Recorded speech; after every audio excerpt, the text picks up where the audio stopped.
Mais um episódio do Que Não Fazer em Vendas na Vesa TV. Mais um, olha aqui. E a gente sempre brinca com os números, né, Luiz? 35º episódio, segunda temporada, meu irmão. Haja fôlego, hein? Não é? Meu Deus do céu.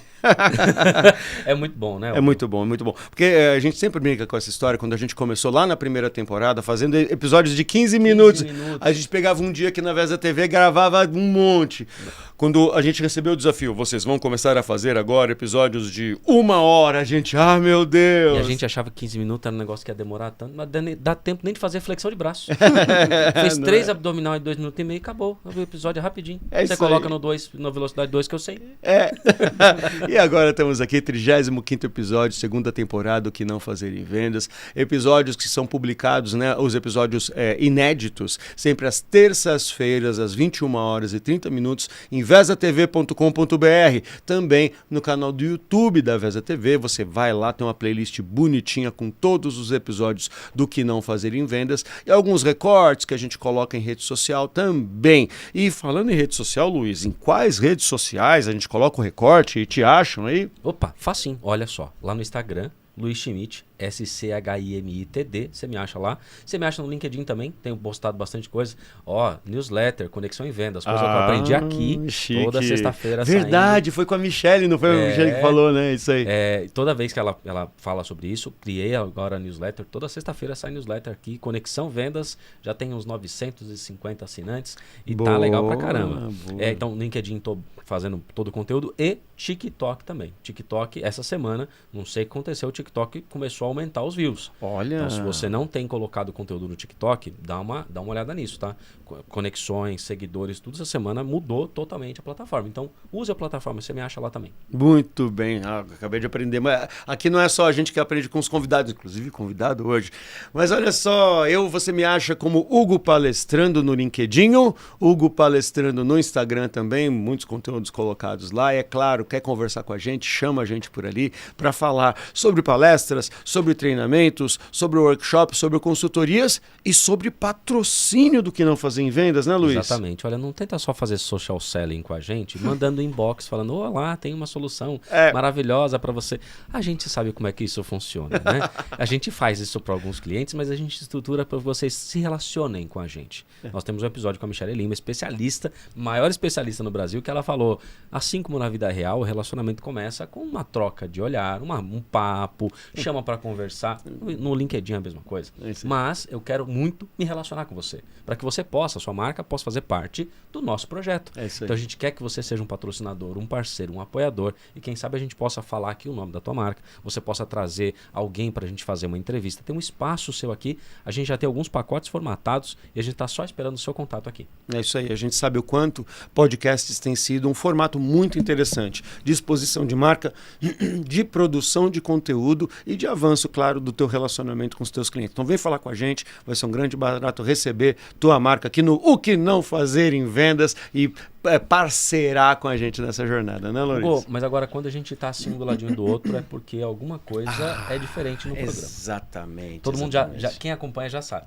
Quando a gente está um de frente com o outro aqui, a gente está fazendo aulão ou o convidado está na tela. Exatamente. Mas quando a gente está aqui um do ladinho do outro, além de a gente ser amigo, a gente está aqui porque a gente se gosta, é porque também tem alguém da outro lado da mesa que é super especial. Exatamente. E quem que é a pessoa de hoje, Hugo? Pessoa que a gente conhece há muito tempo e admira o trabalho dela há muito tempo, aquela pessoa que ganha o nosso coração, o jeitinho dela, assim, de falar e dar aqueles petardos quando precisa, assim, ó, pra gente ela é muito legal. É uma quiropraxista das palavras. ela mas vai num ponto, assim, tranquila, pronto, dói. É isso aí. Ela é psicanalista, desculpa, minha voz... Ela é psicanalista em constante formação, artista por necessidade da alma, estudante de filosofia e inquieta em pesquisar como o trabalho nos afeta. Atua em recursos humanos desde os anos 2000, passando pela carreira corporativa e fazendo a primeira transição em 2012, quando fundou uma consultoria em recrutamento e seleção. Hoje, à frente da RDA Caminhos, se dedicando ao que mais a movimenta, orientar pessoas pessoas na busca de recolocação profissional com estratégia e leveza. Estamos falando, seja bem-vinda, Fabiola Oliveira! Obrigada! Muito bom! Muito obrigada pelo convite, rapazes. Imagina. Prazer enorme ter você aqui. E além de tudo isso, é uma pessoa da qual você tem vontade de chamar ela para almoçar, É isso aí. de chamar para trocar uma ideia, porque é alguém que você quer próximo, quer conversar, quer bater um papo. Então, é o que eu falei, a gente se conecta com uma amizade rápida. Exato. Apesar de a gente já conhecer ela há muito tempo. Um monte de tempo. E eu falo que parar para falar com a Fabiola é sempre levar uma lição para casa. Ah, sim? É sempre porque é a pessoa que... E você percebe, né? Pela formação na área humana, de psicanálise e tudo mais, é uma pessoa que sempre vai te trazer uma vertente diferente de um pensamento que você fica assim... Ai, caraca, eu não tinha pensado desse jeito. Então é muito legal ter triplex alugados na nossa cabeça por Fabiola Oliveira. Ai, gente, agora eu descobri que eu sou uma alugadora de triplex. Profissional. É isso. Muito bom. Fabiola, é um prazer enorme ter você aqui com a gente. E o assunto que a gente vai tocar contigo aqui pode fechar. O assunto que a gente vai tocar contigo é alguma coisa que sempre passa aqui na mesa. Ou seja, a gente fala de vendas. Só que quando a gente fala de vendas, a gente automaticamente também fala do profissional de vendas. E é um profissional no qual, no nosso dia a dia de consultoria de empresas e negócio, a gente percebe que contratar não está fácil. Em todas as áreas. Já saiu até um estudo internacional cuja o déficit de mão de obra é um problema mundial. Não é só uma característica do Brasil. Você, como está nessa área, o teu business está nisso, então com certeza a tua visão é muito diferente até da nossa visão. E a gente quer um pouco do teu olhar a respeito da mão de obra. Mas antes de qualquer coisa, a gente quer saber um pouco de você. Claro que o público precisa conhecer você. Então, quem é a Fabiola na fila do pão? Ai, eu acho que eu sou uma curiosa e uma interessada pela vida. Boa. Acho que é isso. E como que se deu esse negócio com o RDA Caminhos? Como que chegou? Eu sei que você passou por a sua carreira não foi linear, né? E como que chegou até esse momento? Cara, quando eu era criança e as tias faziam aquela pergunta, o que você quer ser quando você crescer? Uma pergunta difícil, né? Porque nem adulto, às vezes, a gente sabe, imagina, quanto criança. E eu sempre falava assim, eu quero viver da arte. Aí, que arte? Eu não sabia que arte. Que arte? A arte é uma coisa muito abrangente, né? Sim. Não sei o que é arte, mas quero viver da arte, enfim. E aí, quando chegou a época de fazer faculdade, essas coisas, eu queria ser hippie. Queria viver em São Tomé das Letras, ficar lá brisando, real. Isso não aconteceu, porque eu tinha ali um peso, né, tipo, da família do meu pai, que era uma família, por exemplo, muito humilde.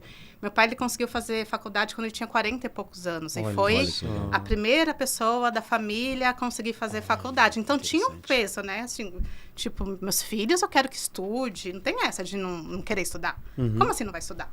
Né? E aí, fui fazer administração, porque eu não sabia o que eu queria, real. Na verdade, eu fui fazer comércio exterior. Porque eu não sabia o que eu queria, mas eu gostava de estudar inglês e estudar espanhol. Falei, acho que eu vou fazer comércio exterior. Tipo assim, como se fosse isso, né? Aí, cheguei na faculdade, comecei a lidar com aquelas coisas de FIB, FOB, cara. FIFO, LIFO. Na minha cabeça, não fazia sentido nenhum. Não fazia nenhum sentido.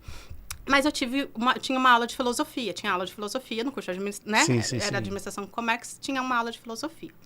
E eu não tive filosofia no ensino médio, porque eu fiz técnico em secretariado, numa época que existia a profissão de secretário. Que barato. Eu fiz técnico, então enfim, não era uma coisa que eu conhecia. Na faculdade, a professora deu um livro que chamava O Mundo de Sofia. Mundo de Sofia, boa. E aí, eu virei pregadora da palavra do Mundo de Sofia. Meus amigos falavam que onde eu ia, eu tava com o livro do Mundo de Sofia e ficava e queria conversar fez um boom na minha cabeça. Mas, enfim, pra que filosofia? Como que paga o boleto com filosofia, né? Aí, eu continuei lá fazendo a faculdade, eu comecei a estagiar na área de RH por acaso, porque foi o estágio que eu achei.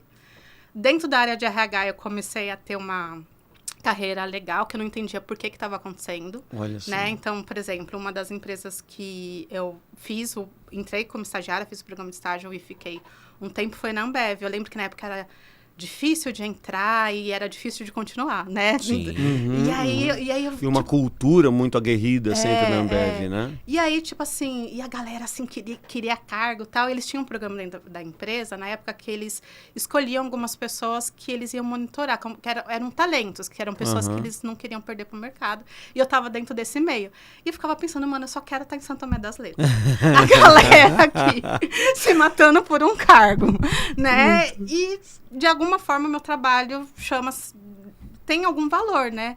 E aí eu fiquei, não sei, até hoje eu não tenho a resposta, mas eu acho que era justamente por essa curiosidade. Então, às vezes, quando dava um projeto para fazer essas coisas, eu ia muito... Queria entender por que eu estava fazendo, que rolê que era aquele. Às vezes, as pessoas vinham com soluções comuns. Eu falava, meu...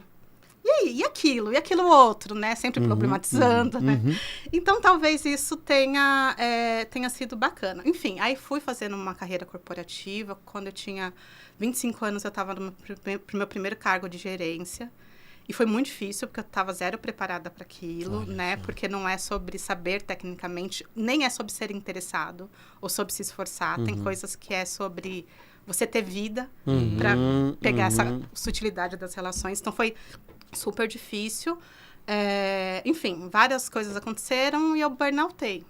Olha. Só que antes eu... Isso já com essa idade? Não, burnoutei já depois de um tempo de carreira ali. Sim, mas, ou seja, é um termo que a gente está ouvindo muito agora, mas isso já... Não sabia o que eu tinha. Eu sabia que eu acordava e eu chorava. Olha só. Tipo, e aí eu ficava pensando, não é normal você chorar pra você ir trabalhar. É isso aí. Mas eu chorava e eu não queria ir trabalhar. E eu com ideias muito delicadas, assim. Às vezes eu falava, gente, como é que eu saio dessa situação, assim, sabe? Eu não conseguia ver. Porque na minha cabeça, a única solução que tinha era você trabalhar dentro de uma empresa, fazer carreira, né? Seguindo até o exemplo de... exemplo de família, né? Que meu pai falava, nossa, comecei a trabalhar na empresa... no chão de fábrica, saía, era superintendente. Então, para mim, era a única solução que tinha para você ter uma vida minimamente digna. Sim. Porque o que eu queria era ter uma vida digna. Não era... Mas eu não conseguia ver uma outra solução. Aí, beleza. Aí, nesse meio tempo, acabei indo pro teatro por acaso, por uma coincidência. O marido da professora de teatro da sua filha, é um amigo meu. Sério? O Varley. Que legal. E aí, o Varley, a gente tava numa conversa, batendo um papo e tal. Ele falou assim, nossa, você tem alma de artista. Já pensou em ir pro teatro? Aí coincidiu que na empresa que eu tava trabalhando, eles viram uma matéria que falava que era muito importante os executivos fazerem teatro. Aí eu falei assim, paga pra todo mundo. Aí eu falei, vamos pagar pra todo mundo. No dia ninguém foi. Eu comecei a fazer, daí lembrei do Varley, aí fiz, adorei. Aí fui fazer a formação, aí eu fiz a formação numa Comunaíma, fiquei o tempo todo. E aí minha cabeça deu um boom. Porque foi assim, existem outras coisas, além de um trabalho corporativo que... podem ser feitas. E aí, quando a minha cabeça deu um boom, eu empreendi. E não empreendi porque, eu tenho alma de empreendedora. Não sei, até hoje se eu tenho. Mas eu empreendi porque, de fato, eu queria fazer uma coisa que tivesse a minha identidade, que tivesse o meu modo de fazer, e que não tivesse aquele ritmo acelerado que eu comecei muito cedo. E que estava me esgotando e a vida não fazia mais sentido. Isso aí, quando a gente começa muito cedo, a gente cansa muito cedo também, né? Você tem que reposicionar, faz muito sentido. Enfim, dei uma volta toda para falar que eu não sei por que eu empreendi. Mas é que o conceito de empreender, basicamente, é você resolver problema com a pitadinha de você mesmo. É isso. O empreender, e aí tem uma característica que dentro do que você falou, uma característica sua que tem muito valor é saber fazer perguntas. Você sabe fazer perguntas. E muitas vezes a gente está num processo automático de responder as coisas. Ou seja, a produtividade, ela entrega, né? E você faz perguntas. E muitas vezes tira a gente da linha de produção e faz a gente a voltar e a pensar no processo da base zero. Ou seja, cara, a gente está aqui entregando. Você fala, por que a mesa tem que ser quadrada? Puxa, tem outra possibilidade? Aí expande a mente das pessoas. E esse tem um estudo que eu faço, eu dou algumas aulas sobre inovação. E aí quando a gente começa a perguntar, e outro dia eu perguntei para o ChatGPT o que seria do ChatGPT, da automação. E um dos pontos, que até o Yuval Harari coloca no seu livro 21 lições do século XXI, ele fala que as profissões que elas começam a voltar filosofia, antropologia. E uma das profissões, muito provavelmente, é você ser psicólogos digitais. Não para falar com pessoas, mas fazer com que elas entendam o processo delas frente à automação. E aí, o tema que você já era importante, eu acho que ele está se tornando cada vez mais importante, porque agora a sociedade está em coisas que eram difíceis, é muito fácil, mas coisas que eram muito fáceis se tornam difíceis. Uma delas é a relação humana. Sim. Não é isso? Sim. Faz sentido para o teu dia a dia, a tua importância e notoriedade do que você faz estar se tornando cada vez mais importante? Você sente isso também? Sinto, eu acho que é importante. Até para usar a inteligência artificial, eu estava pensando quanto que é importante que você consiga treiná-la para entender o que você está falando, para entender a tua linguagem. Isso requer uma estratégia, isso requer uma habilidade de comunicação. Talvez a gente sempre está falando sobre comunicação, sempre é sobre conseguir se comunicar com o outro, né? Eu acho que faz muito sentido, mas eu não acho que faça sentido. Eu acho que faz sentido para o trabalho como uma tendência, mas eu acho que, acima de tudo, faz sentido para a vida. Sim. Por que eu estou vivo? É isso. O trabalho é um meio. É uma coisa para a gente ter uma vida boa. Então, para a vida, se você não tem... E aí, voltando para a filosofia, a arte do espanto, de falar, cara, mas por que isso? Por que, né? Eu acho que tem duas coisas dentro da filosofia. A primeira, a arte do espanto, que é... O que é isso de se admirar com as coisas, de sair do automático, às vezes se admirar com o que é o simples. E a outra coisa é você ter noção que você não sabe nada. Isso é importantíssimo. Né? O filósofo é aquele que sabe que ele não sabe. É isso aí. Quando você acha que você sabe alguma coisa... Você não aprofundou. Exatamente. Eu esqueci quem é o autor, mas tem uma amiga minha que é um beijo, Camila Santos, inclusive é uma querida da área de Customer Experience. E ela traz um autor que ele claramente demonstra que quanto menos você sabe, mais você acha que sabe. Exatamente. E aí tem um processo, e ela demonstra isso em função de Customer Experience, e é o grande risco, né, da sociedade que a gente vive hoje. Como as pessoas sabem pouquíssimo sobre as coisas, mas querem ter razão sobre tudo... Legal? Então, assim, eu do alto da minha razão, porque eu não sei sobre aquele assunto. Quando eu começo a aprender, quando eu começo a ler, quando eu começo a me envolver, eu começo a perceber o tamanho que é aquele assunto frente ao meu conhecimento. E, cara, isso falta demais para as pessoas hoje. Porque como o conhecimento superficial, a casquinha, está muito disponível e é muito fácil de consumir, então todas as pessoas ficam só aqui na casquinha do conhecimento e esquecem de se aprofundar naquilo que realmente interessa, né? Aí a gente vai pro assunto contratação. Boa, puxa aí eu conecto essas duas coisas, né? Como é que uma pessoa faz um currículo falando, eu sei fazer isso? Pronto, fica difícil. Aí tem que ter o trabalho dela para identificar se o que eu coloquei no currículo é fato. E a gente adora, por exemplo, o LinkedIn, né? Mas a grande briga com o LinkedIn hoje é que ele é o mundo fantasioso dos profissionais maravilhosos, certo? No LinkedIn, mas efetivamente, o qual faz sentido, né? O gap entre o que está lá e o que a pessoa realmente é. Como é que é o teu trabalho, né? Essa é a sua pergunta. Como é que é o teu trabalho efetivamente para cavucar nas pessoas o que elas realmente são? Mas só falando sobre o LinkedIn, eu tava com ranço do LinkedIn, né? O LinkedIn Disney, como dizem. LinkedIn, ótimo. Tava com ranço porque, de fato, num lugar de... Se a gente tá numa sociedade que a gente, por exemplo, quando você pega o mundo do trabalho, a gente tem o segundo maior índice de afastamento é o burnout. Como é que você está num lugar que está falando que não tem problema? E falar que não tem problema não significa que você não gosta de trabalhar, que você não queira trabalhar. Significa olhar para as coisas com um olhar real para você conseguir, a partir dali, fazer uma coisa diferente. Eu estava com ranço, né? Mas aí eu comecei a treinar o algoritmo para eu ver coisas de pessoas reais. Sim. E agora eu tô achando muito legal. Porque se você não treina o algoritmo, o que acontece? Ele vai te entregar o que mais engaja. O que mais engaja são essas publicações, muitas vezes que são até fantasiosas. É isso aí. E não é isso que eu quero ver. Eu quero conversar com as pessoas. Sim. Quero me conectar com as pessoas, né? E agora, sabe que tá ficando legal? Aí, ó, tá vendo? Tá ficando legal. Um cara que eu adoro no LinkedIn é o Alexandre Pelais. Não conheço, né? Mas, sim, eu trombei com ele, tá? A gente trocou uma coisa. E ele fala com muita prudência do que é o mundo real dentro do LinkedIn. Sim. Isso faz mega sentido. A Carol Manciola também. Carol Manciola palestrante, também. Amiga e tal. Ela também coloca a vida real da mulher, ex-CEO e mãe. Né, com todos os problemas, os perrengues e tal. E isso é muito legal. A Carol Nutt também colocou hoje uma publicação que teve aqui, ela falando sobre o sucesso. Só que ela falou assim, cara, eu não tô aqui pra falar pra você o que eu tô falando, o que eu tô fazendo. É pra você ver que dá trabalho, trabalhar bem dá trabalho. E aí postando toda a questão, eu comentei a questão da agenda, né? Não tem como você de falar uma pessoa altamente produtiva com muitas coisas se a agenda dela não estiver minimamente equilibrada. Eu ainda coloquei, falei, olha, você tem tempo para ser mãe, para ser mulher, para ser amiga, para ser esposa, para ser tudo e ainda assim fazer sucesso. Tudo isso é uma questão de equilíbrio de agenda.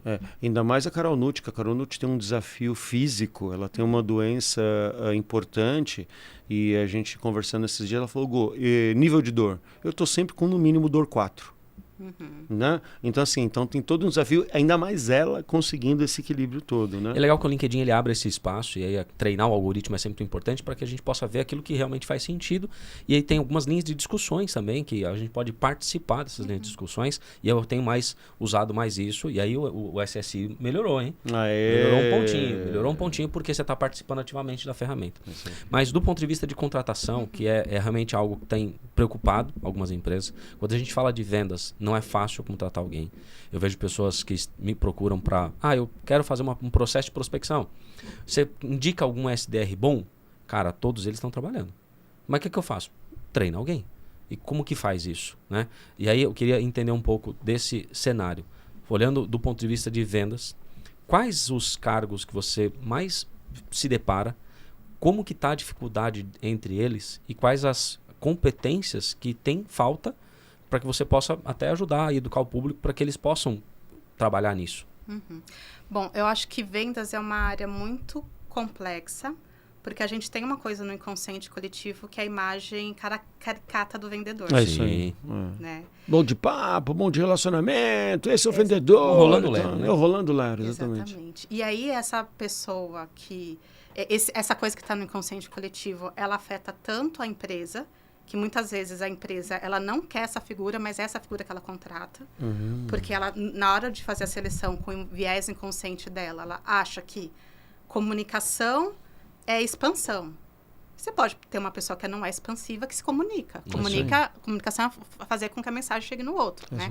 Então, muitas vezes a empresa ela pega essa questão e muitas vezes as pessoas não querem ser da área comercial porque elas acham que ser da área comercial é ter isso.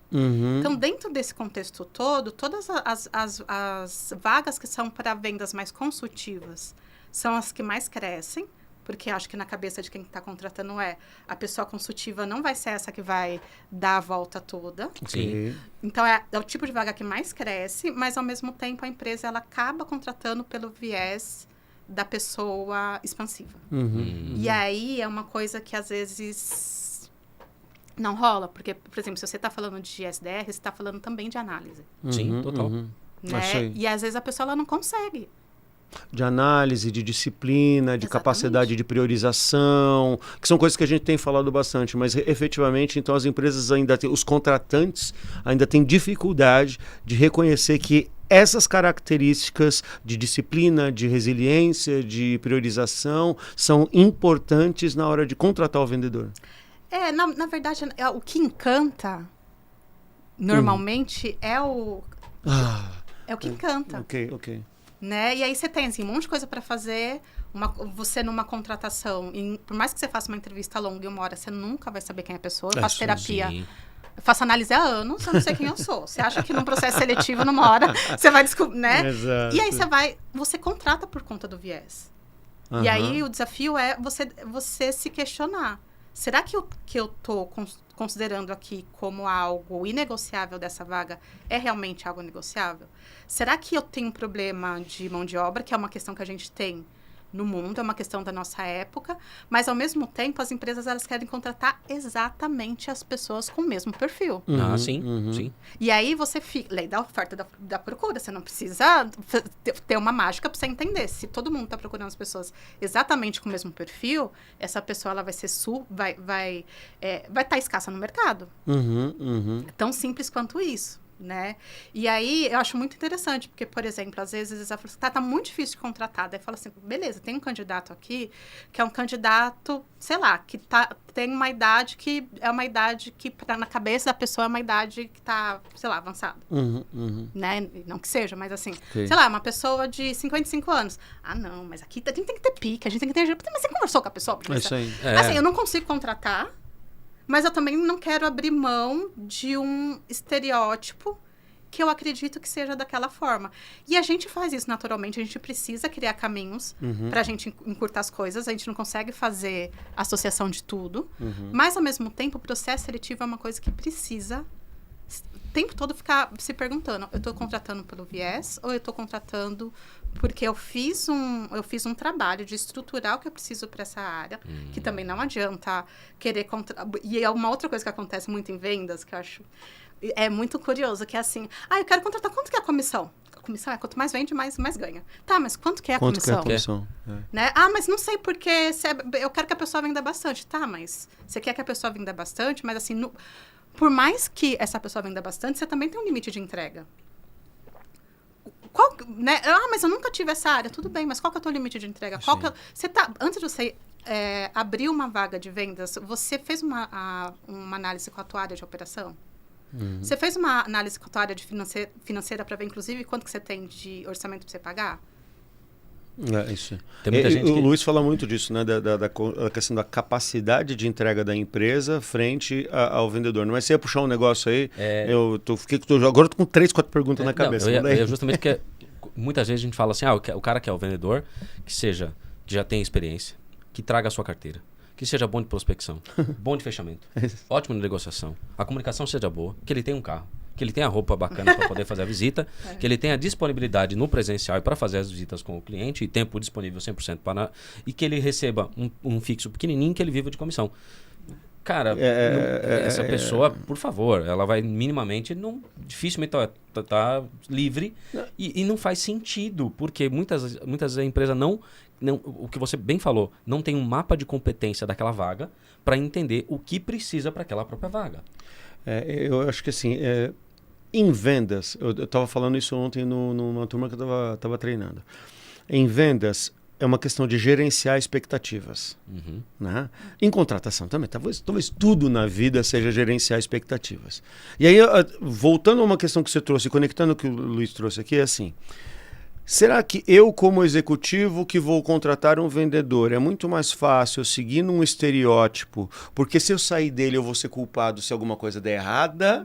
E aí a gente sabe que todo corporativismo vem nessa hora, porque muitas vezes a gente se depara com líderes que estão, na verdade, protegendo a sua posição nas empresas onde eles atuam. Então é muito mais fácil eu seguir pelo caminho que está dado, que está posto e que é o mais comum, do que efetivamente fazer um trabalho de buscar profissionais diferenciados que, se eu tendo uma consciência maior de como é a minha empresa, conseguirão entregar resultado. Talvez é um pouco de proteger meu trabalho aqui também.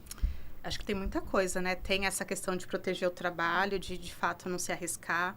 Tem a questão de sair do automático, porque sair do automático dá trabalho. Sim. E aí eu sei que a gente vive numa cultura do corre, que as pessoas se vangloriam de não ter tempo. É verdade. É verdade. As pessoas se vangloriam de não descansar. Né? Eu não descanso. E aí, como é que essa pessoa vai conseguir sair do automático para ela pensar o que realmente ela precisa para aquela posição, se ela vive no corre? Como que faz? É isso. Não faz, né? E assim, para um gestor, ele errar com um estereótipo é um problema de mercado. Agora, ele trazer alguém diferente é um problema dele. É um problema dele. Mas quando você entende a cultura da empresa, quando a empresa tem uma cultura forte, eu posso trazer pessoas diferentes desde que eu tenha uma capacidade de treinamento importante. Então, uma das coisas que eu sempre falo para eles, legal, você vai trazer alguém, cara...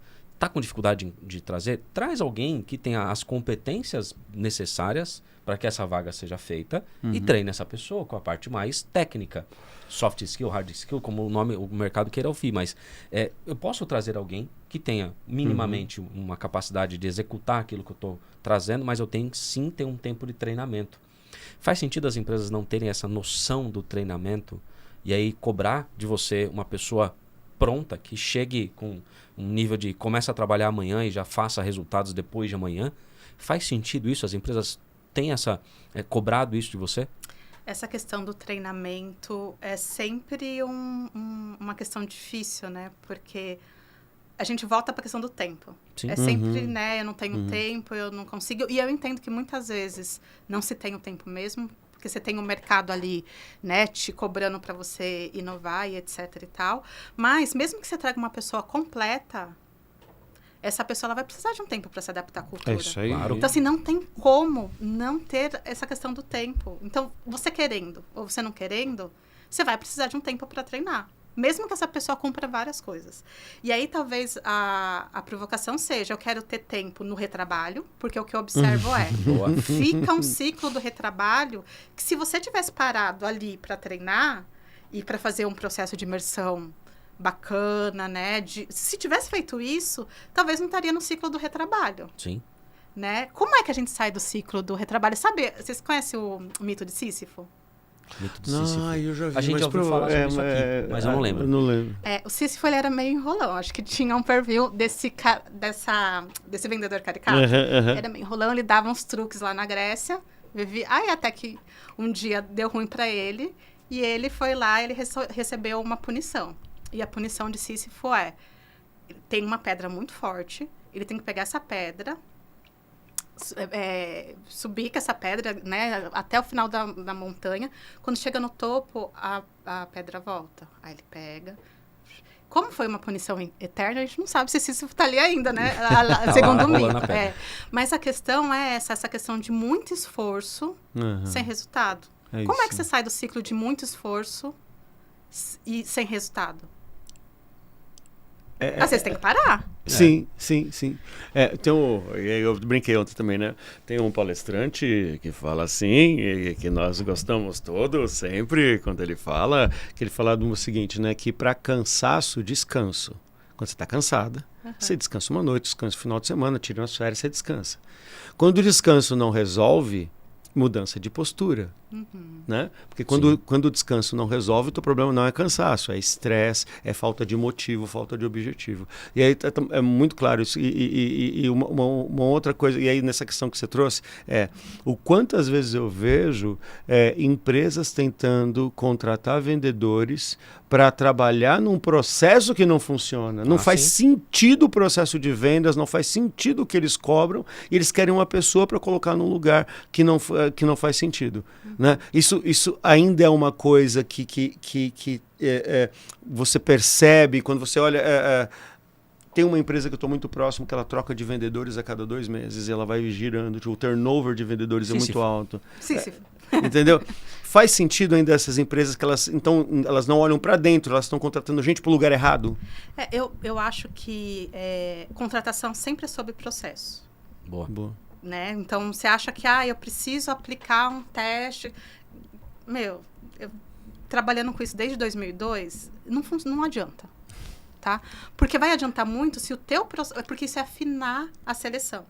Então, se o teu processo ele é um processo muito redondo, você consegue afinar a seleção e é maravilhoso. Okay.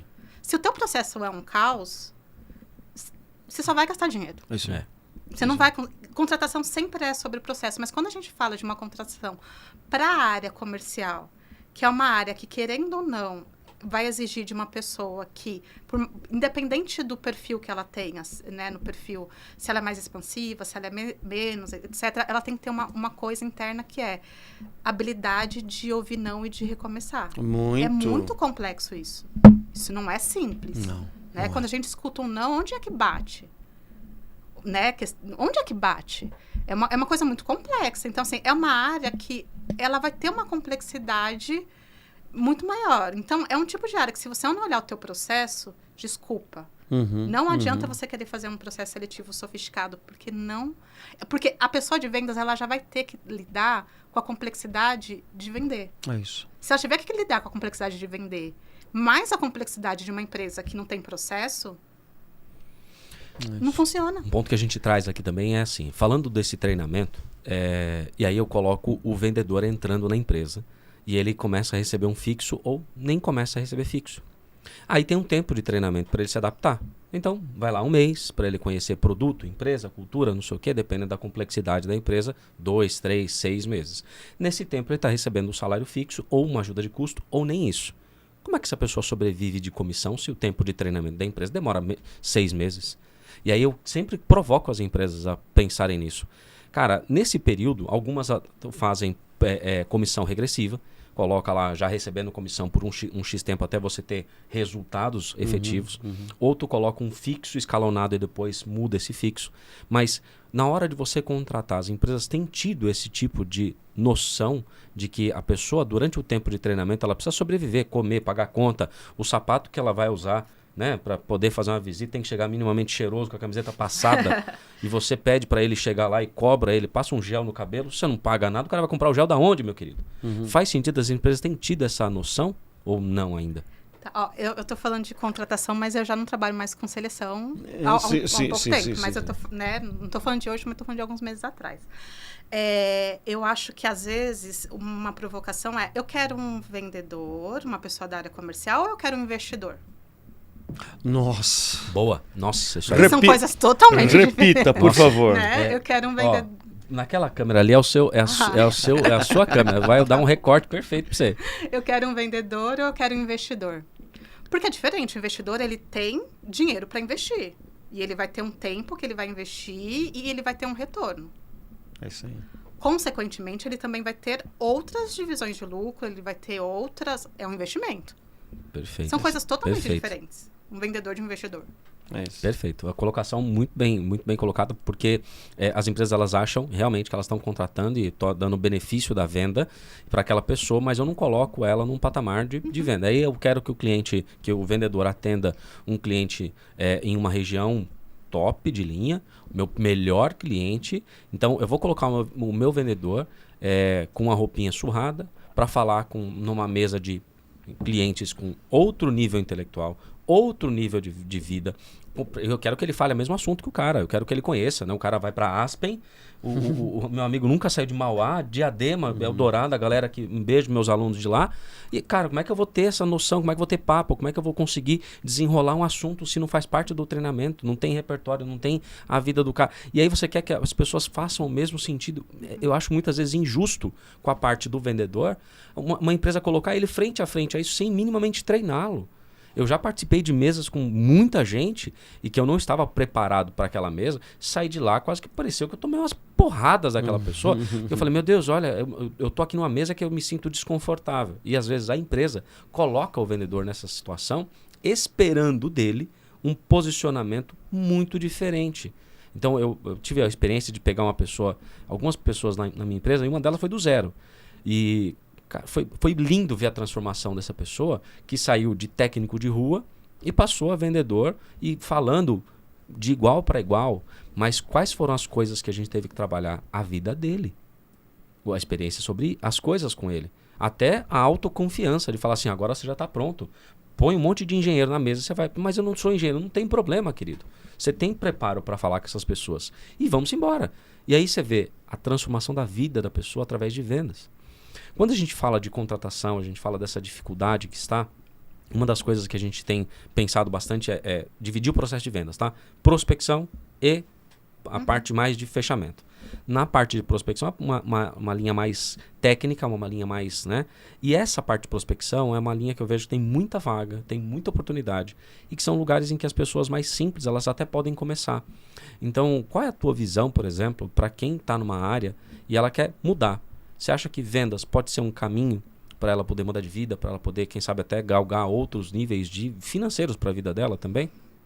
Pode. Se a gente tem uma quantidade grande de vagas, significa que eu vou ter uma tendência de ter uma oportunidade de crescimento ali e naturalmente é algo que eu posso pensar. É claro que vai para um lugar também da pessoa entender se vendas é o rolê dela. Sim, sim. Né? Porque também é uma área que demanda bastante, mas quando eu estava no colégio, fiquei chateada porque eu não passei no curso de processamento de dados. Tinha lá um curso, que era técnico de processamento de dados. Né? ETEC, que hoje era ET, né? Isso. Não passei, fiquei frustradíssima. E eu queria passar porque diziam que tinha muita vaga, que era um caminho para você encurtar e você... Aí, agora, hoje em dia, eu fico pensando, gente, pensou se eu tivesse feito processamento de dados? que eu acho que, gente, eu não consigo, é uma coisa muito... Né? Então, assim, é um caminho. Tem muita vaga. Claro que você precisa começar a entender e talvez até pedir ajuda de uma pessoa que já esteja na área, sabe? Sim. Cara, me explica como que é. Como é que é o dia a dia, né? Como que é o dia a dia? Deixa eu entender, pra você entender se é uma coisa que faz sentido para você. Ou, às vezes, também, degustar e não ter o receio de, se eu não gostei, eu vou tentar uma outra coisa. Também uma opção. Sim. Né? Você não está casando com a área que você escolheu. Sim. Boa. Né? Você tem o direito de mudar. Você tem o direito de mudar, mas assim, tem muita oportunidade. O que eu diria é, procure alguém que já tem um caminho na área. Mesmo assim, às vezes você não conhece a pessoa, no LinkedIn mesmo, manda uma mensagem. Fala assim, olha, eu estou pensando em trabalhar na área de SDR, me conta aí como que é. Deixa eu entender um pouco para ver se faz sentido. Fazendo sentido, pode investir sim nessa área, que é uma área que tem bastante vaga. Beleza. Você tem atuado mais como headhunter ultimamente, certo? Ou não? Eu tenho dividido... Nossa, eu não sei o que eu trabalho hoje. Eu confesso que, assim, sempre quando a gente pergunta, ela é uma caixinha de surpresa. Ah, boa. Ela tem algumas facetas, elas vão mudando. Então, você precisa entender qual é o momento que ela está nesse Só posicionar melhor minha pergunta aqui. Hoje, nessa questão de aproximação de profissionais e carreiras, onde você mais tem se dedicado? Porque aí a minha pergunta vai ser em função do que você trouxer. Bom. Eu tenho me dedicado muito há alguns anos ao estudo da psicanálise. E hoje eu atendo. Então, tenho ali alguns horários que são dedicados para psicanálise. E aí, a psicanálise me levou para um lugar de eu quero atender mais as pessoas. Né? Porque nunca é um currículo, não é só isso. É isso aí. Nunca é só isso. E aí, essa parte do RH, eu tive o primeiro momento de falar, não quero mais. Não sou obrigada, não sou casada com RH. Posso mudar, Posso mudar. Tive esse momento, mas depois eu tive um outro momento de, mas quando eu falo com as pessoas de recolocação, é uma coisa que eu gosto muito. É isso aí. Porque eu tô vendo a subjetividade que está atrás do indivíduo. E você tem um talento gigante para isso. E aí, agora eu tô focada especificamente dentro da área de RH em recolocação. Então, dentro de RH, recolocação, dentro da psicanálise, a psicanálise. E aí, tô fazendo licenciatura também. Tô dentro da sala de aula também, aí é outra coisa. Que barato. Então vamos lá, vamos reposicionar a pergunta aqui. Quando a gente pensa em recolocação e profissionais próximos dessa área de vendas, marketing, vamos pegar um exemplo de um e um exemplo do outro. Vamos pensar, e eu sei que você tem um cuidado também, não só com os profissionais mais jovens, mas quando a gente fala de recolocação, a gente está falando da galera de 40, 40 e tantos, 50, 50 e tantos, né? Quais são, vamos pensar, vendas. Em recolocação, quais são 2 pontos que você percebe que nesse contexto fazem sentido, são pontos ou características ou habilidades necessárias para essa recolocação, né, em vendas? E quais são 2 pontos que você tem percebido que são insistências ainda do profissional que tiram deles a condição de se recolocar, de se posicionar melhor dentro de uma área comercial? Eu acho que o ponto que ajuda é o mesmo ponto que, se a pessoa não tiver, vai atrapalhar, que é a capacidade analítica. Né? Olha só. Olha isso. Porque, por exemplo, se eu quero uma recolocação, eu preciso minimamente estudar o mercado. Ok. Entender o que o mercado está procurando, ver, por exemplo, se eu preciso, mesmo que eu seja uma pessoa da área eu seja um hunter, né, e seja só uma pessoa da área de fechamento, eu preciso saber minimamente de SDR. Só que se eu não olho para o mercado e não entendo, não faço uma pesquisa, não faço uma análise para entender o que o mercado pede, eu não consigo nem estruturar o meu currículo. Ok. Não consigo nem ter palavra-chave no meu LinkedIn. Ninguém nem vai me achar. Né? Então, a capacidade analítica ela é muito importante, que muitas vezes ela é negligenciada no estereótipo de venda. Ok. Então, o que acontece muitas vezes é a pessoa sai falando com todo mundo, sai entregando currículo, sai conectando gente no LinkedIn, mandando mensagem automática que o outro recebe e acha que é um bot, né? E não faz essa análise. E aí a pessoa fica nesse negócio de, putz, tô procurando, não acho, aí acho que o problema é comigo, aí... E fica nesse ciclo, né? Então, acho que a capacidade analítica, que sempre foi muito valorizada em algumas áreas, passa hoje a ser algo fundamental para a área de vendas. Okay. Boa, muito bom. Excelente. Quando a gente olha profissionais de marketing, porque marketing está se transformando um monte, mesmo marketing digital, né? Tivemos aí, inclusive tivemos aqui no episódio anterior, um camarada que a gente conheceu muito dentro desse mercado de inbound marketing e tudo mais. A gente vê profissionais também jovens que, são absorvidos, mas vamos olhar pelos profissionais que já têm mais maturidade, que já têm mais conhecimento. E aí a mesma pergunta, quais são as características hoje do profissional de marketing que você acredita que o coloca de forma mais potencial para uma recolocação e quais são características ou insistências desse profissional de coisas que já não fazem mais sentido? Característica técnica, eu vou deixar mais para vocês. Ok, né? Tem algumas coisas que eu observo que o mercado pede bastante, mas eu acho que vocês têm muito mais é isso aí. Não, é soft skill, que de soft não tem nada, né? Mas o pessoal usa esse nome. É bem questão comportamental. Pessoal, né? Isso. Dentro das características pessoais, eu acho que essa questão de de fato, da curiosidade e de entender que está mudando o tempo todo. Então, uma coisa que eu escuto muito das pessoas de marketing é, cara, não vence. Porque você aprofunda uma coisa e já tem uma outra tendência de mercado. Aí você aprofunda uma coisa, já tem outra tendência de mercado. Né? Eu acho que o profissional de marketing, ele é uma da pessoa que tem que estar muito conectado com o tempo que a gente vive. Olha, excelente. Né? O que está acontecendo no tempo que eu vivo? E aí, o ponto de resistência é porque muitas vezes a gente quer brigar com o tempo. Então, por exemplo, com seleção, eu posso até ter uma coisa na minha cabeça que eu quero contratar e eu quero ser resistente àquilo. Mas se o tempo em que eu vivo é um tempo que eu preciso selecionar de uma outra forma, eu posso querer brigar com o tempo, eu não vou ter resultado. Marketing é a mesma coisa. Né? Eu posso até não concordar com a nova tendência. Mas será que eu ficar não concordando eu vou mudar o tempo? É isso aí. Nossa, veio uma filosofia aqui na minha mente agora. Vou dizer. Como que eu me torno especialista em uma coisa que muda toda hora, né? Faz muito sentido. Quando eu acho que eu tô especialista, já não sou mais especialista. Aí me gera frustração, porque eu comecei agora, eu acho que ainda tô começando na beiradinha, não tenho musculatura, mudou. Aí eu tenho que me adaptar a outra coisa. Isso, você percebe que isso vai fazer uma transição, por exemplo, a pessoa ela precisa ter uma noção de não ficar frustrada quando isso acontece, quando essa mudança ocorre. Como que isso é para a pessoa, sabe? Acho que tem essa questão da frustração e tem também a questão, às vezes, de voltar para o simples, né? Porque, por exemplo, marketing é o quê? É sobre você conseguir se comunicar com outras pessoas. Sim. As pessoas, elas focam na ferramenta. Na ferramenta, verdade. E a ferramenta, ela vai mudar. Isso. Só que se eu sou uma pessoa que eu estou o tempo todo analisando como é que a gente se comunica, eu vou me adaptar à ferramenta. Né? Tipo, de vez em quando você vai lá, você pega o trem, escuta o que as pessoas estão falando, vê como que as pessoas estão se comunicando, vai num lugar que não é um lugar comum para você. Né? Eu tô adorando escutar as pessoas, os adolescentes na sala de aula, que é uma outra conversa, é uma outra coisa. Né? Então, isso não vai mudar. Essa tua curiosidade na comunicação não vai mudar. O que vai mudar é a ferramenta. Só que se você é apegado à ferramenta, aí a ferramenta muda, você não sabe por que nem que você está usando a ferramenta, né? Sim. Eu costumo dizer que as máquinas estão cada vez máquinas melhores. E nós, enquanto ser humano, temos que nos tornar ser humanos cada vez melhores. Mas a gente tem que olhar para o ser humano cada vez mais e não ficar olhando para a máquina. Porque para a máquina vai ser uma automação, uma ferramenta, alguma coisa, e a máquina vai fazer aquilo. Mas o olhar humano é algo que ainda intrinsecamente está com a gente. Então, a gente precisa desenvolver isso cada vez mais, né? E você falou da sala de aula, acho que é um ponto super importante. É muito gostoso você estar frente a frente com alguém que bebe aquele conteúdo teu e que depois ela aplica e ela devolve um resultado. E quando a gente vai para essa linha de comunicação, é legal. E a primeira dificuldade minha foi decupar, pegar todo o conteúdo que eu trouxe e falar, tá, qual que é a base zero disso? Difícil. Cara, a primeira vez foi difícil. Para falar assim, como é que eu trago a base zero do negócio?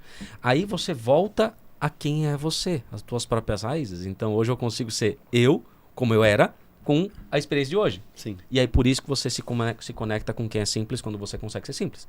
E isso, eu acredito que isso me traz como profissional, e talvez para uma linha de caminhos faça sentido, hoje, para eu fazer uma consultoria, eu consigo decupar assuntos que são complexos em coisas simples. Trazer aquilo para o simples. Mas a aula me ajudou muito nisso. Faz sentido essa necessidade, essa capacidade de você trazer o assunto para o simples? É uma dificuldade para quem já avançou, por exemplo, uma área de gestão, e ela precisa se transformar. trazer para o simples é uma dificuldade de todo mundo ou era só minha mesmo? Eu acho que é difícil, né? É uma dificuldade nossa do ser humano que a gente tem uma necessidade de, para pertencer, mostrar que a gente sabe muito. Boa. Então é difícil, né? Tem uma citação que atribuem ao Leonardo da Vinci, não sei se é verdade, tá? Que a simplicidade é o estado máximo da sofisticação. E pro simples é muito sofisticado. É muito sofisticado. Porque realmente você tem que se despir, né, de inclusive falsos conhecimentos, né, porque tem, de novo, no mundo que muda demais, o conhecimento que eu tenho hoje pode não servir para mais nada, eu tenho que voltar para a base das coisas. Então a gente fala hoje sobre marketing conversacional, né, e é chique pra caramba, marketing, mas é conversar. E a palestra lá que eu fiz lá na redação, eu falei, a primeira coisa que eu falei assim, vamos lá, gente, todos aqui em um só som. Aí eu coloco na tela assim, marketing de conversas não é enviar mensagem de WhatsApp em massa. Aí todo mundo dá risada, mas é isso.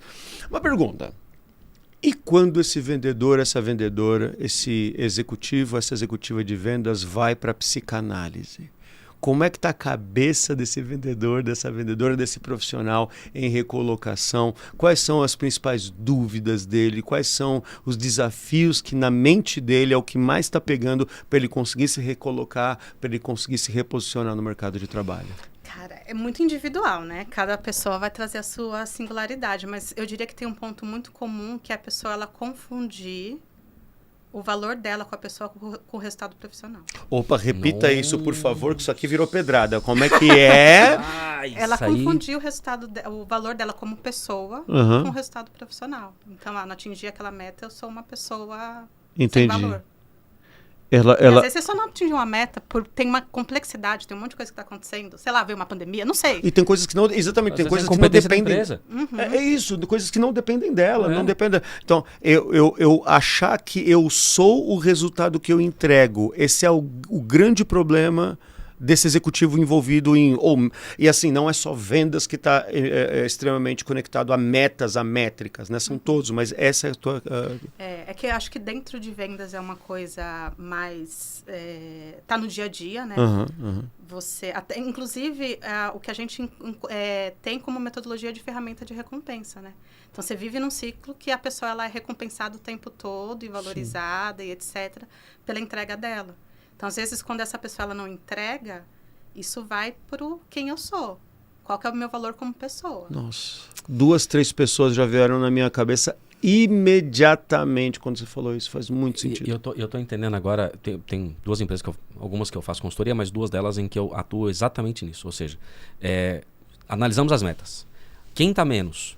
Pô, beleza. Converso individual sobre aquela pessoa, aquele ser humano, para entender e falar, cara, vamos lá, você não é esse resultado. Então vamos entender o que está acontecendo e tal. E aí eu entro muito no aspecto mais pessoal, né? E aí o quanto o equilíbrio da vida, da saúde, né, enfim, de todas as demais questões fazem com que essa pessoa possa se recuperar desse questionamento, desse autoquestionamento. Olhar para dentro, né? Quanto que olhar para dentro é uma coisa que vai te permitir, inclusive, elaborar que você não é aquele resultado, então você pode recomeçar porque não é sobre você, é sobre um processo, né? Não é sobre você. Pode também ser sobre você, mas não é sobre o seu valor. Pode ser que seja alguma coisa que você realmente precise, tenha a oportunidade de aprender, de fazer diferente, mas não é sobre você.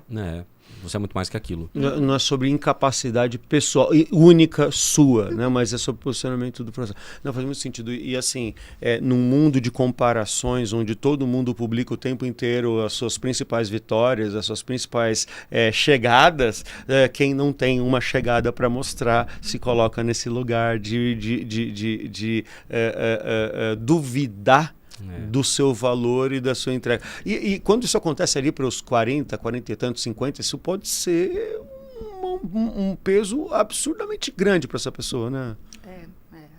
A gente vive, de fato, numa sociedade que está muito adoentada com essa questão da performance, né? Eu gosto muito do Bill Churran, quando ele traz essa provocação da sociedade do cansaço. Né? É demais. Eu gosto muito dessa provocação porque, de fato, esse excesso de performance, ele é exigido de um lugar de você ser sei lá, talvez uma máquina, um super-herói, a gente não vai chegar nisso. Nunca. E aí começa a entrar num ciclo de frustração, de adoecimento, que é uma coisa muito, muito real, que está aí, que está acontecendo, né? As pessoas estão doentes. Eu costumo dizer que eu comecei a performar muito mais quando eu comecei a fazer mais daquilo que eu mais gostava. Então hoje eu faço uma coisa que eu gosto, trabalho pra caramba. O cansaço é físico, normal. Mas porque eu tô fazendo uma coisa que eu gosto por muitas horas. Mas foi difícil encontrar alguma coisa que eu gostasse. Que eu também vaguei por muito tempo. Mas um ponto que eu queria trazer, eu sei que a gente tá no limite, mas quando a gente vai para essa questão de, poxa, eu não tenho resultado, eu me deparo com muitos alunos meus que nem LinkedIn ele tem, porque ele não se vê nem a possibilidade de colocar. Ele nem tem o perfil dele ali porque ele fica com vergonha de não colocar e não ter todas as certificações e tal, e não sei o quê. Cara, como se trabalha isso nessas pessoas? Porque eu incentivo eles a colocarem, até para eles poderem começar suas vagas. Mas tem muita gente que tem vergonha, porque não tem um resultado tão bonito quanto o nosso amigo tem ali. Eu acho que é bem importante, assim, as pessoas que têm a possibilidade, que conseguem, que têm condições, ou que pode, até de tempo, porque às vezes a pessoa não tem esse tempo, que é de buscar alguma coisa para trabalhar a saúde mental, real, né? Sei que terapia está entrando num lugar de performance, sou uma grande crítica disso, tipo, terapia em dia, não existe terapia em dia, porque os problemas eles vão mudando o tempo todo, né? E a vida vai acontecendo. Não é sobre isso, mas se você puder olhar, de fato, para você, até para você entender por que eu me coloco nesse lugar. Por que para mim é tão importante parecer que eu sou alguma coisa? Qual que é o vazio que eu tô querendo preencher com nunca descansar? Sim. Né? Então, as pessoas que elas tiverem essa possibilidade de entender onde que bate, por que eu não consigo avançar, é muito bacana. Principalmente porque é um processo singular. Então, não tem uma fórmula, uma coisa que vai funcionar para todo mundo. Cada pessoa vai ter onde que bate, né? E aí, quem tiver essa possibilidade de fato, dentro dessa agenda do equilíbrio, ter um lugar lá que é o lugar de olhar para dentro, com uma ajuda profissional que... Conversar com um amigo pode ser muito terapêutico, mas não é terapia. Isso, eu adoro essa frase, né? Tomar uma cerveja com os amigos é terapêutico, mas não é terapia. É isso aí. Então, isso aí. assim, se a pessoa tiver essa possibilidade, vá. Pode ser que você se torne uma pessoa rebelde, mas tudo bem. É isso aí, faz parte do processo. Mas a inovação só nasce da rebeldia. Se quiser mudar. Eu vou falar no ar, essa que a Nete vai ficar brava comigo. Outro dia eu cheguei da minha terapia, ela chegou da dela, ela sentou no sofá de casa e falou assim, nossa, eu tô toda autoconhecida hoje. Aí eu lembro de uma palestra, ela fica brava comigo. Nossa, eu tô me sentindo toda autoconhecida. Que bom também, tô tirando né? Não, 56 minutos, cara. Quando o papo é bom, passa rápido. E todos passam rápido. 10 perguntas aqui, mas eu tô... vai ter que voltar. Fabiola Oliveira, pergunta oficial desse programa nesse momento. Nesse contexto todo que nós fizemos aqui, para você, o que não fazer em vendas? Eu acho que o que não fazer é tentar se encaixar na caricatura. No estereótipo, né? Conte-me mais sobre isso. Até para a pessoa querer. Eu vejo muita gente que não quer ir para vendas, que tem um super potencial de comunicação e que acha que não vai porque o vendedor é aquela pessoa caricata que ela que não é e que para ela seria uma coisa agressiva. Então, acho que talvez não fazer em vendas, o que não fazer é buscar o estereótipo. Talvez seja buscar qual que é a tua capacidade de... Como que você se comunica, como que você negocia, qual que é a tua singularidade dentro daquilo. E não ir para um lugar do senso comum, para o clichê ali. Excelente. Muito bem. A gente sempre fala sobre isso, que vender não é sobre convencer a outra pessoa ou persuadi-la. É resolver um problema. Então, se você resolve um problema de uma outra situação de empresa, você está vendendo. E que legal que você coloca isso, que não colocar dentro do estereótipo. Porque a gente sempre fala que assim, é bonito você ver um vendedor com um sotaque diferente, um jeito diferente. Não é? Eu adoro isso. Eu falo, tem que ter o teu cheirinho, tem que ter o seu negócio. A pessoa quer comprar de você, porque você é de um jeito diferente. E é que cada vez mais tem essas características, essa pluralidade em vendas, que isso é legal. Porque, cara, cada vez mais a gente vai querer comprar, às vezes, a mesma coisa de pessoas diferentes, porque são experiências diferentes. É a diversidade na essência, né? A diversidade, a sua multiplicidade na essência. Fabiola Oliveira! Moça, minha amiga. Onde as pessoas te encontram, como que elas te encontram e se você quer ser encontrada, claro. A gente não quer, né? No LinkedIn, Fabiola Oliveira, é fácil. No Instagram, @RDAcaminhos, é um lugar que eu falo muito de recolocação profissional. Legal. Mas num lugar com estratégia para Televisa. Então, tem muita estratégia que é para conseguir fazer sem ficar ali batendo cabeça, sabe? Para ter leveza no momento de recolocação. E eu tenho um perfil que é Fabiola Oliveira CP, que é o meu perfil que eu falo mais de psicanálise. Então, precisamos trazer você um dia só para falar de psicanálise e da importância dessas análises. Vai ter que ter umas 3 horas. Vai ter que ter. Muito bem, Luiz. Olha, 35º episódio, hein, bicho? Muito bom. Gostoso demais estar aqui. Não é uma caminhada, é uma jornada inteira, né? Não foi um sprint, uma jornada toda. Feliz demais estar aqui. Hugão, para te encontrar? Hugo Palestrando no LinkedIn, Hugo Palestrando no Instagram. Você me acha lá para falar sobre as nossas palestras, workshops, treinamentos e falar sobre os projetos também de patrocínio do Que Não Fazer em Vendas. E é isso aí. Me encontra também como Luiz Schmidt lá no Instagram, no LinkedIn e no TikTok. Tamo junto colocando conteúdo de segunda a sexta-feira, já tem bastante tempo. Então vamos continuar, Deus quiser. É isso aí. E até a próxima semana. Olha só, muito em breve, estamos chegando aqui no final do ano, teremos aqui na próxima semana mais um episódio inédito, depois uma série de curadoria de conteúdos que aconteceram nesses 35, 36 episódios para você acompanhar durante o final de ano, porque nós estaremos em férias. Afinal de contas, a gente aprendeu aqui que estar cansado não é sinal de produtividade. Exatamente. A gente vai descansar. Vamos descansar. Merecidamente vamos dar uma pausa, mas você vai continuar com o seu conteúdo aí. É isso aí. Valeu, Breno. Um abraço e obrigado demais. Obrigado demais. Agradeço. Foi um prazer ter você aqui. Valeu.